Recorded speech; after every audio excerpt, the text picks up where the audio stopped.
queriam que você pintasse o mural do Gandhi. Não, na verdade, eu fiz uma outra proposta para eles.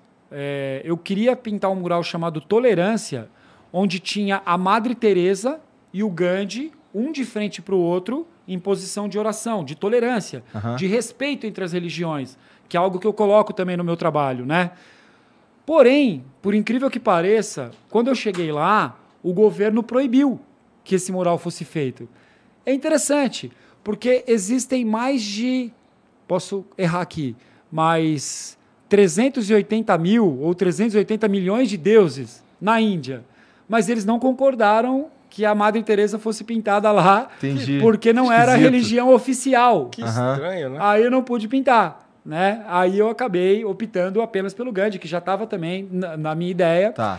Mas uma coisa que eu descobri era que o Gandhi, mesmo ele sendo quem ele era na Índia, ele viajava nos trens, no vagão de terceira classe, que era o pior que tinha nos trens, né? A pessoa mais importante. Então eu pintei isso na estação de trem, lá em Mumbai, justamente para que todas as pessoas que entrassem ali na estação, todos os dias, as pessoas simples, vissem que o homem mais importante que já esteve lá na Índia viajava de trem também, só que na terceira classe.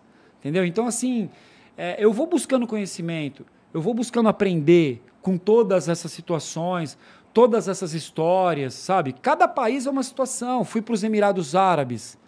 É uma outra situação, né? É uma outra história. Lá você tem a questão do Islã, tem restrições em relação à arte.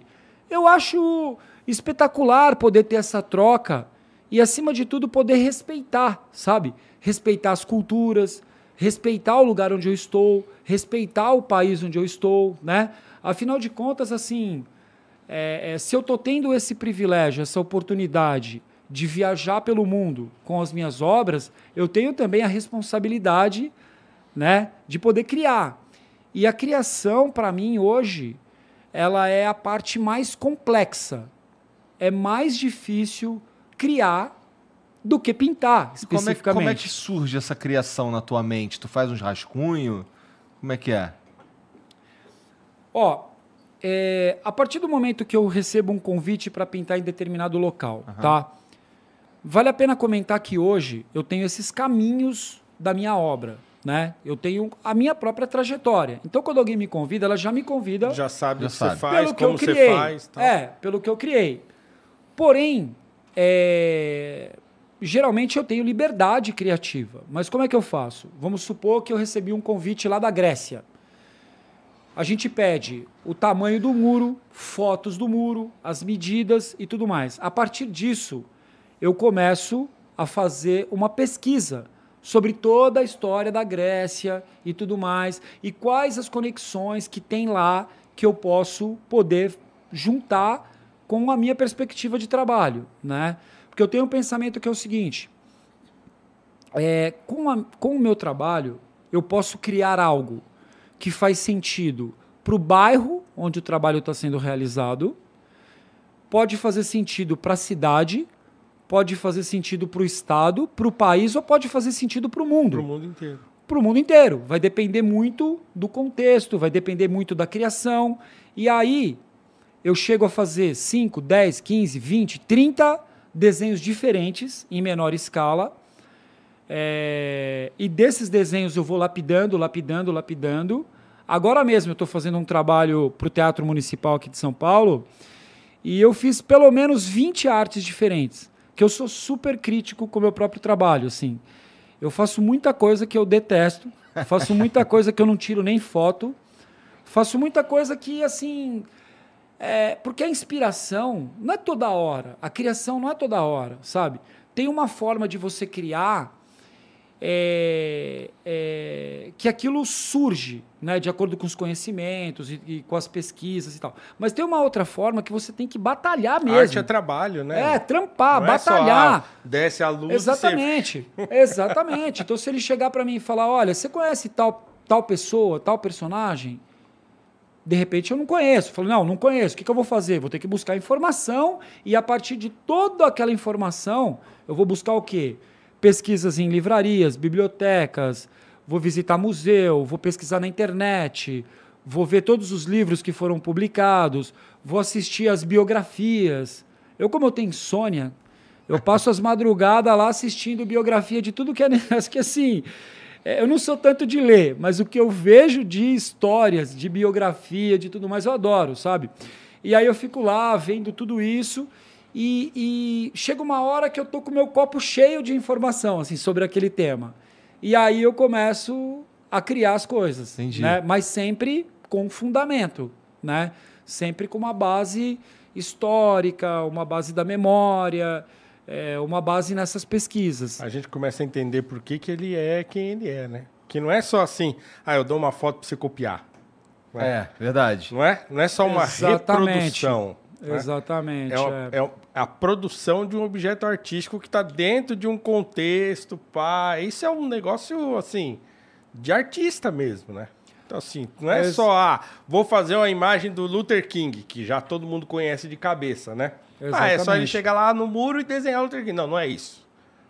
Eu vou mergulhar nisso, eu vou entender, vou ver se tem conexões que eu consigo compor esse quadro inserir uns elementos que estão ali de auxiliares, né, a figura principal. Esse negócio é genial pra caramba. Com certeza. E se torna assim muito agradável até, né? Muito produtivo, porque eu aprendo também com tudo isso. Sim. Né? Então, assim, eu vou pesquisando, vou descobrindo, vou conhecendo.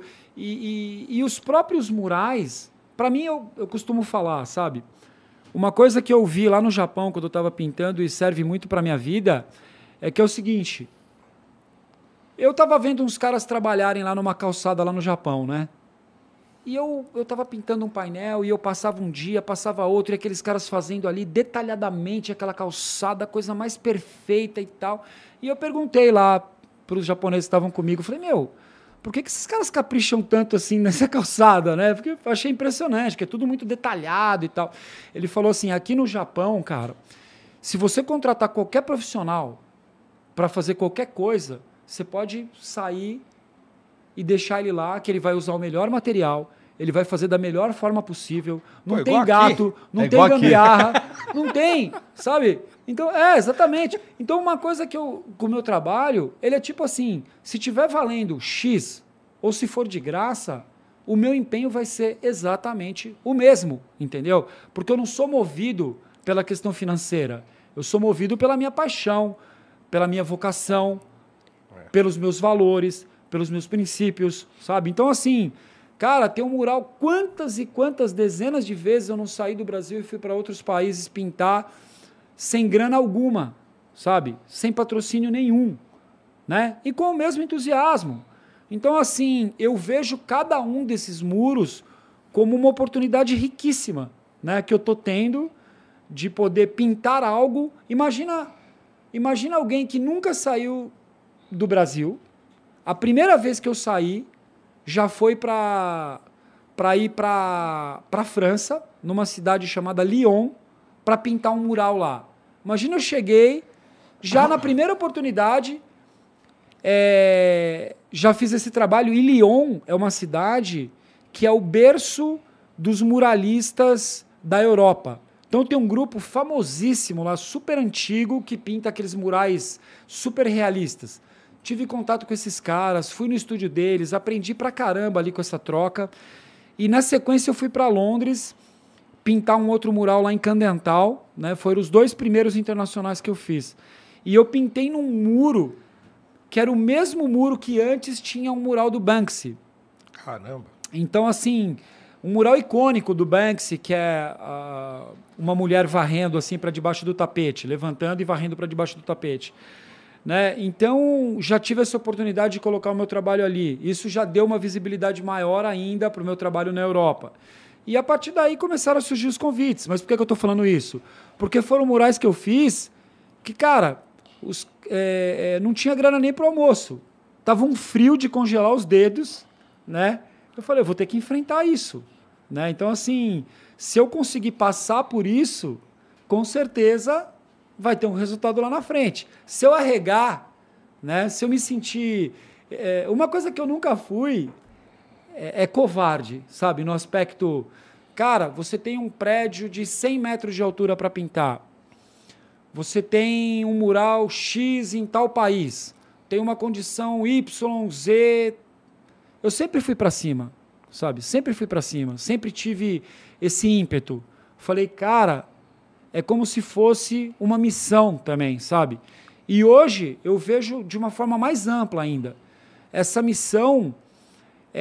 eu acho muito interessante, você falou do Martin Luther King, que o Martin Luther King é um cara que ele tinha uma missão, ele tinha um propósito, ele tinha uma mensagem, mas ele se transformou na própria mensagem Sim. que ele colocava, né? Então aquilo que ele falava, que transformou a vida de muitas e milhares de pessoas, não só nos Estados Unidos, mas no mundo todo, é uma fonte de inspiração. Sim. Né? Então, por isso que hoje eu falo, não é uma questão de pintar, é uma questão do que vai ser pintado. Qual é o tema, qual é a história. Então eu quero conscientizar através dos meus murais, sabe? Nos últimos anos a gente tem visto cenas de racismo. Isso é horrível. De que forma eu posso transformar essa consciência? Usando da ferramenta que eu tenho, que são os meus trabalhos. Muitas vezes criando...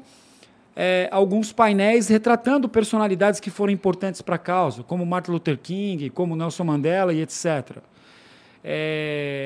Outras vezes, trabalhando com exemplos também, utilizando a minha arte como uma ferramenta de transformação social também, como eu comentei. Sim. Sabe? Então, acho que é possível fazer isso. E o meu desafio hoje está nesse aspecto, sabe? Os próximos passos agora... que eu vou dar através de tudo isso que foi construído ao longo de todos esses anos. É um desafio, é uma nova plataforma.